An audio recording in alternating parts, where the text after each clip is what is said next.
32 सीटों वाले उत्तर गुजरात की अगर बात करें तो उत्तर गुजरात का ट्रेंड आपके सामने आ रहा है। अब 16 सीटें बीजेपी जीत सकती है, 16 ही सीटों पर हमें कांग्रेस पार्टी के जीतने के आसार नजर आते हैं। यहां पर अरविंद केजरीवाल खेल में नहीं दिखाई देते, उनकी पार्टी नहीं दिखाई देती। 0 सीटें और अन्य भी 0 पर, तो यहां बिल्कुल बराबरी का मामला दिखाई दे रहा है बीजेपी और साथ साथ कांग्रेस पार्टी के लिए।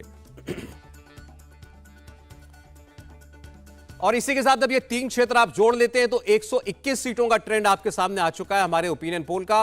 कुल 182 सीटों की विधानसभा है, 92 सीटें चाहिए वो जादुई आंकड़ा छूना जिस पर सरकार बनती है, जो 27 साल से बीजेपी मैनेज करती आ रही है।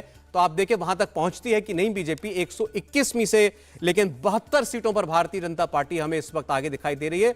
43 पर आगे दिखाई दे रही है कांग्रेस पार्टी और 6 पर आम आदमी पार्टी हमें बढ़त बनाए हुए दिखाई देती है अभी तक। लेकिन वो मध्य गुजरात की 61 सीटें किस ओर ले जा रही हैं इस इलेक्शन को, आपके सामने वो नतीजा हमारे ओपिनियन पोल का आना अभी बाकी है।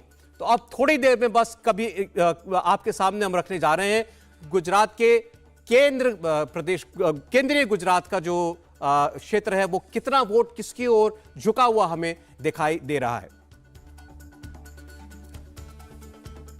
लेकिन उससे पहले एक बार फिर आपको बता दें, मुस्लिम वोटर को लेकर बहुत चर्चा होती है। बीजेपी पर आरोप लगते हैं ध्रुवीकरण की कोशिश के, अपने बयानों में, अपने पॉलिसियों में।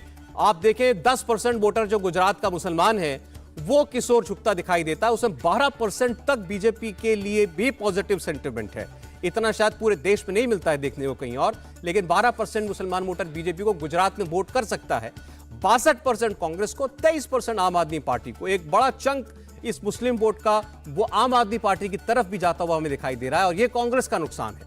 अगर आप अन्य में देखें तो इसमें निर्दलियों के साथ साथ छोटी पार्टी के अलावा ओवैसी की पार्टी भी है, असदुद्दीन ओवैसी की पार्टी AIMIM, जिनको एक बड़ा मजबूत दावेदार मुस्लिम वोट का इस बार माना जा रहा है। लेकिन हमारे सर्वे के मुताबिक बहुत बड़ा मुस्लिम वर्ग में उनके लिए कोई रुझान हो ऐसा नहीं दिखाई देता, बल्कि इसके बनिस्बत आम आदमी पार्टी में काफी रुझान दिखाई दे रहा है मुस्लिम वोटर्स के पीछे।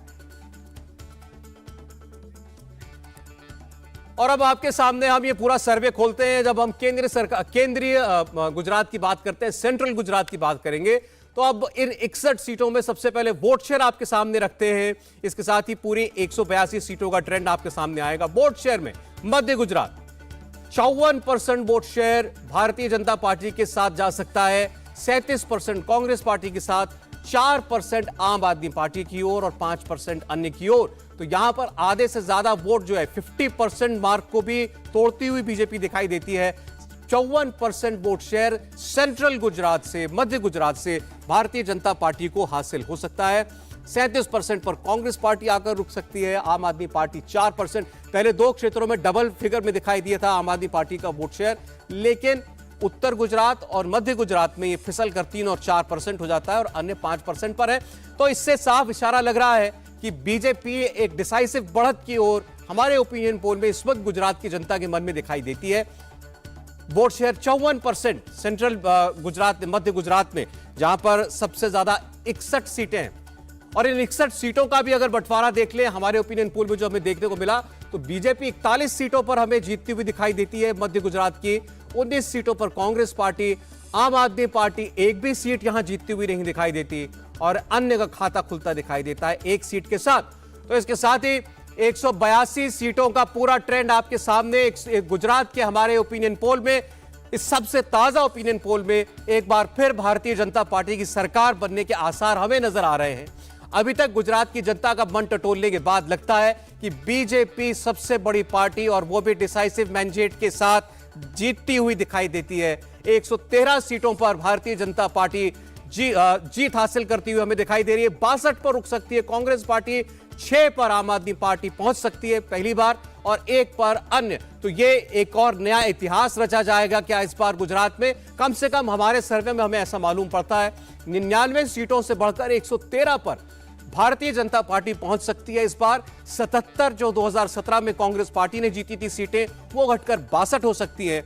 आम आदमी पार्टी को पिछली बार कोई लोगों के बीच बढ़त नहीं मिली थी, इस बार 6 सीट आम आदमी पार्टी निकाल सकती है और अन्य को 1 सीट मिल सकती है। लेकिन बीजेपी 27 साल सत्ता में रहने के बावजूद एक बार फिर एक डिसाइसिव मैंडेट के साथ, पूर्ण बहुमत की सरकार के साथ गुजरात में वापस लौट सकती है। यह बहुत बड़ी खबर होगी ओपिनियन पोल आपको जैसा हमने बताया बड़े सैंपल साइज के साथ किया गया, हर एक सीट पर 182 विधानसभा सीटों में जाकर के किया गया, वहां पर लोगों से बात की गई, अलग अलग वर्गों के लोगों से, अलग अलग मजहब के लोगों से बात की गई। उसके बाद यह सर्वे बताता है कि बीजेपी 27 साल के बाद भी लोगों की पहली पसंद बनी हुई है, और वो भी क्लियर एज के साथ। 113 सीटें भारतीय जनता पार्टी जीतती हुई दिखाई देती है, 62 पर जाकर रुक सकती है कांग्रेस पार्टी, और आम आदमी पार्टी 6 सीटों पर जाकर रुकती हुई हमें दिखाई दे रही है। और ये ओवरऑल वोट शेयर जो है वो आपके सामने है। 50% वोट भारतीय जनता पार्टी को मिलता हुआ दिखाई दे रहा है, 39% वोट कांग्रेस पार्टी को।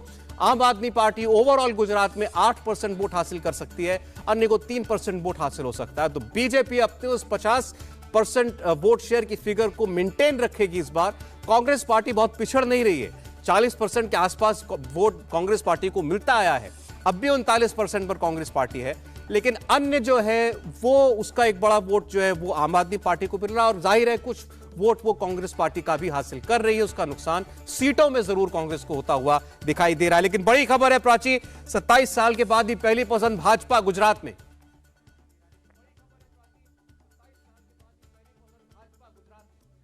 बिल्कुल, देखिए बड़ी खबर है। ओपिनियन पोल के मुताबिक तो कम से कम ये कहा जा सकता है कि गुजरात में एक बार फिर से भारतीय जनता पार्टी इतिहास रच रही है और 113 सीटें बीजेपी को मिल सकती हैं। सीधा मेहमानों का हम रुख करेंगे। अजय जी, सवाल यही है कि चाहे एंटी इनकम्बेंसी हो, क्योंकि 27 साल से सरकार है, नाराजगी भी है, लेकिन उसके बावजूद फिर से रिपीट कर रही है और जो पिछले चुनाव हुए थे उससे बेहतर स्थिति में है। 113 सीटें बीजेपी लेकर आ रही है।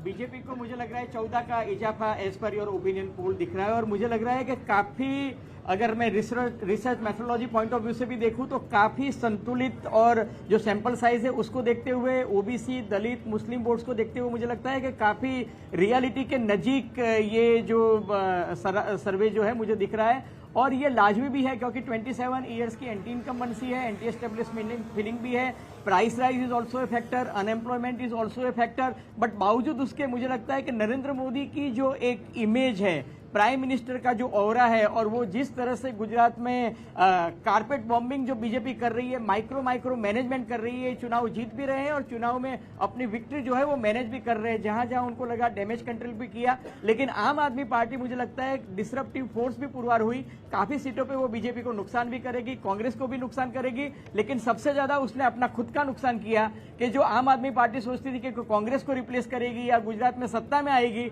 वो आम आदमी मुझे कहीं भी नजर नहीं आ रही है, और वो बहुत रियलिस्टिक दिख रहा है इस सर्वे में। इंडिया टीवी हर वक्त हर जगह डाउनलोड करने के लिए सर्च करें India TV news Google play store या ऐप स्टोर पर।